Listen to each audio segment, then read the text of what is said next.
बिस्मिल्लाहिर्रहमानिर्रहीम। 9th physics chapter number 1 lecture number 14 है। आज हम पढ़ेंगे स्क्रू गेज, मेन स्केल और सर्कुलर स्केल। अब स्क्रू गेज क्या होता है इसको मैं सिंपली डिफाइन करूंगा। अब आपकी बेस काफ़ी हद तक बन गई है। अच्छा, अगर आपकी कापर की बारीक तार हो, पेंसिल का डायमीटर तो आप निकाल सकते हो, लेकिन कापर की बारीक तार हो तो उसका एक्यूरेट डायमीटर निकालने के लिए हम क्या यूज़ करते हैं? स्क्रू गेज यूज़ करते हैं। और स्क्रू गेज की डेफिनेशन भी यही है। अगर आपको याद हो तो मैंने बताया था कि पेंसिल की लंबाई निकालने के लिए क्या यूज़ करते हैं, और पेंसिल का डायमीटर निकालने के लिए, ठीक है। अगर मैं कहूँ पेंसिल के अंदर सिक्का है, वो जो ब्रीक आपका ग्रेफाइट का सिक्का होता है ब्लैक कलर का, अगर उसका डायमीटर निकालना हो तो स्क्रू गेज यूज करेंगे। तो स्क्रू गेज इसका मतलब ये है, ये ज्यादा एक्यूरेट है as compare to vernier caliper, as compare to scale. ये स्केल तो वैसे ही बहुत बड़ी वैल्यू 1 मिलीमीटर तक निकालता है लीस्ट काउंट, और वर्नियर कैलिपर का लीस्ट काउंट क्या था? 0.1 था मिलीमीटर में। और इसका जो होगा स्क्रू गेज का, इससे उससे भी कम होगा। स्क्रू गेज ये इंस्ट्रूमेंट है, क्या करता है? इस्तेमाल होता है मेजर करने के लिए। किसके लिए? स्मॉल लेंथ, छोटी लेंथ है, यानी कि ये वर्नियर कैलिपर से भी छोटी लेंथ निकाल सकता है। और कैसे निकालता है? विद एक्यूरेसी, यानी कि इसके अंदर एक्यूरेसी बहुत ज्यादा होगी, आपका एरर बहुत कम होगा, यानी कि सही जवाब आएगा। आपका डायमीटर जो होगा बिल्कुल एग्जैक्ट निकालेगा। ग्रेटर देन वर्नियर कैलिपर, यानी वर्नियर कैलिपर से ज्यादा एक्यूरेट है, ये उससे ज्यादा अच्छी वैल्यू देता है। ठीक है जी, बड़े तवज्जो कर लो। अच्छा, it is also called a micrometer screw gauge. इसको हम क्या नाम देते हैं? अच्छा, बोर्ड में ये एमसीक्यू भी बड़ा अहम है।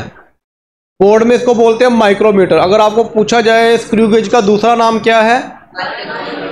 माइक्रोमीटर, यानी कि इसको बहुत छोटी वैल्यूज को मेजर करने के लिए भी इस्तेमाल करते हैं। ये डेफिनेशन है इसकी मेन। क्लियर होगी बात यहां तक? अच्छा, ये इसकी शेप होती है स्क्रू गेज की,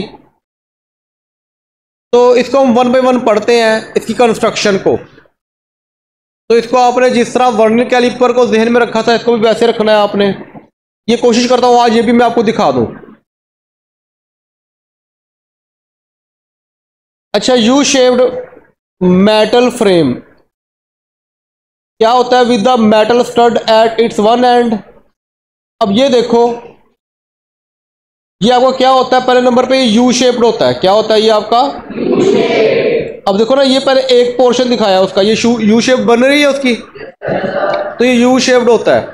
और ये जो होता है आपका एक सिरा लगा हुआ है येलो कलर का, ये कलर चेंज हो रहा है उसका, येलो कलर का ये कलर चेंज हो रहा है उसका। यू शेप्ड क्या होता है? U shaped metal frame. ये यू शेप्ड एक मेटल की बनी होती है, प्लास्टिक या रबड़ या लकड़ी की नहीं होती, ये कोई मेटल होती है, उसकी बनी होती है यू शेप्ड। और which a metal stud at its one end, और उसके ऊपर स्टड लगा होता है, जिस तरह आपके बटनों में भी लगा होता है, वो देख लो जरा। अब ये हमारी क्या है? ये हमारी एक यू शेप्ड, और ये किसकी बनी हुई है? मेटल की बनी हुई है। और ये जो आपको येलो कलर का नजर आ रहा है, ये क्या है? आपका स्टड है। ये देखो, ये वाला जो कलर चेंज कर रहा है, ये स्टड होता है। ये अपनी जगह पे स्टिक रहता है, हरकत नहीं करता, स्टैटिक रहता है। ठीक है। ये वाला जो स्पिंडल है, ये स्पिंडल आगे और पीछे मूव करता है। ये जब हम करवाएंगे तो अब आपको समझ आ जाएगी बात की। यहां तक समझ आ गई बात की?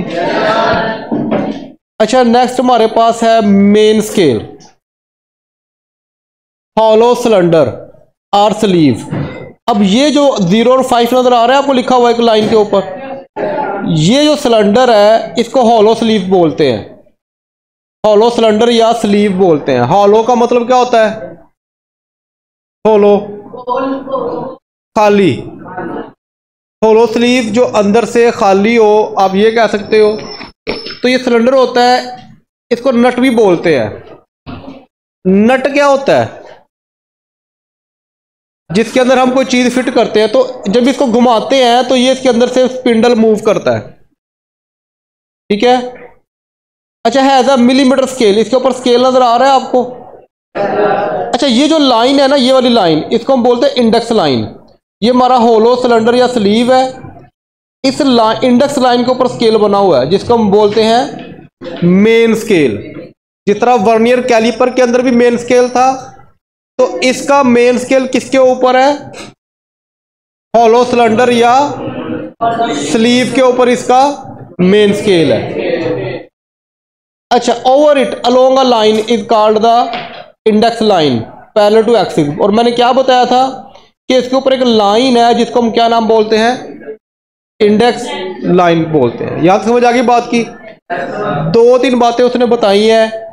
उसने कहा है कि ये हमारा जो है ये होलो सिलेंडर है, ठीक है, जिसको उसने स्लीव का नाम दिया है, और इसके ऊपर स्केल बना हुआ है, और स्केल को क्या नाम दिया उसने?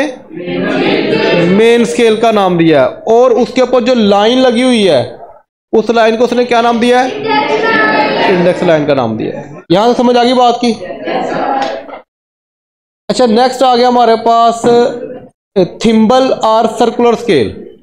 अच्छा, ये जो उससे पीछे आपको एक सर्कुलर स्केल नजर आ रहा है, देखो सर्कल के अंदर 80, 75, 70, 65, 60, ये एक ना सर्कुलर, एक सर्कल के ऊपर बना हुआ स्केल सारा का सारा। ये 100 डिवीजन तक होता है।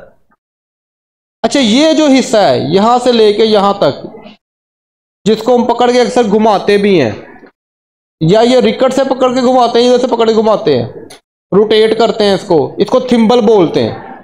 रिकट्स या थिम्बल, ये हमारा थिम्बल है। ये लास्ट पे जो है ये हमारा रिटक्स है। क्लियर होगी बात यहां तक? तो बस इसके नाम याद रखने हैं। और थिम्बल के ऊपर क्या बना हुआ है? सर्कुलर। और वहां पे क्या था? Movable scale. लेकिन यहां पे ये घूमता है, इसलिए इसको बोलते हैं सर्कुलर स्केल। वो वर्नियर स्केल था और वो मूवेबल जा था, लेकिन ये मूवेबल जा नहीं है, बल्कि ये थिम्बल है। इसका क्या नाम है? थिम्बल है। और वो मूवेबल जा के ऊपर जो स्केल बना था उसको हम बोलते थे वर्नियर स्केल। थिम्बल के ऊपर जो सर्कुलर स्केल बना हुआ है उसको हम क्या बोलेंगे? Circular scale. यहां तक समझ आ गई बात की? यानी कि अगर आपको वर्नियर स्केल, वर्नियर कैलिपर थोड़ा बहुत याद है, तो उसके जरिए आपको ये मेन स्केल, उसके साथ हम कंपैरिजन कर सकते हैं। अच्छा जी, अब इसके आगे देखते हैं हम थिम्बल। थिम्बल क्या होता है उसको तो देखो, हैज अ थ्रेडेड स्पिंडल। ये एक धागा सा ऊपर लगे होते हैं, यानी कि इस तरह का होता है कि आप उसको टच करोगे तो आपको इस तरह थ्रेड फील होगा। Inside it thimble complete 1 rotation. कहता है कि जब थिम्बल अपनी पूरी 1 रोटेशन मुकम्मल कर लेता है, मैंने कितने डिवीजन बताए हैं? 100। कहता है कि जब आप उसको घुमाओ, 0 से शुरू करो और दोबारा 0 पे ले आओ, यानी 100 पूरे हो जाएंगे, तो उसकी 1 कंप्लीट रोटेशन हो जाएगी। कहता है जब उसकी 1 कंप्लीट रोटेशन हो जाएगी, स्पिंडल मूव 1 मिली अलोंग। स्पिंडल का याद है ना आपको, वो जो आगे स्टड के साथ ही लगा हुआ था, तो स्पिंडल कितना मूव करेगा? 1 millimetre along the index line.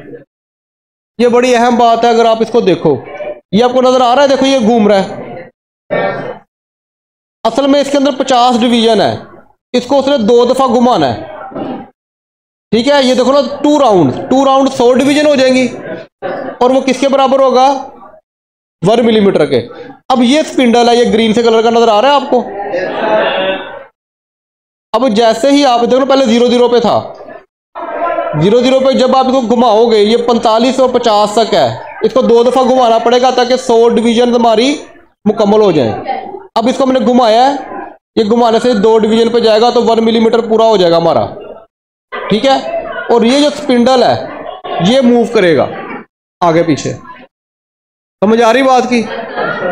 तो इसका मतलब ये देखो ना, स्पिंडल पहले यहाँ पे टच था स्टड के साथ, अब पीछे हो गया, फिर हमने कोई चीज़ उसके अंदर रखी, फिर स्पिंडल को साथ मिला दिया। तो इसका मतलब ये हुआ कि स्पिंडल जो होता है मूव करता है जब हम उसको सर्कुलर स्केल को या आपके थिम्बल को घुमाते हैं। थिम्बल को एक रोटेशन पूरी दोगे, स्पिंडल कितना पीछे आएगा? 1 मिलीमीटर आएगा। इसी को आगे डेफिनेशन में पिच कहते हैं, वो अगले लेक्चर में आ जाएगी बात समझ। यहां तक समझ आ गई बात की? थिम्बल का काम समझ में आया क्या करता है? थिम्बल जब भी 1 रोटेशन मुकम्मल करता है, यानी 100 डिवीजन, कितने डिवीजन मुकम्मल करता है, तो स्पिंडल कितना पीछे आता है? बस यही मेन मैंने समझाना था आपको, ये आप अपने अल्फाज में याद रखना है इसको।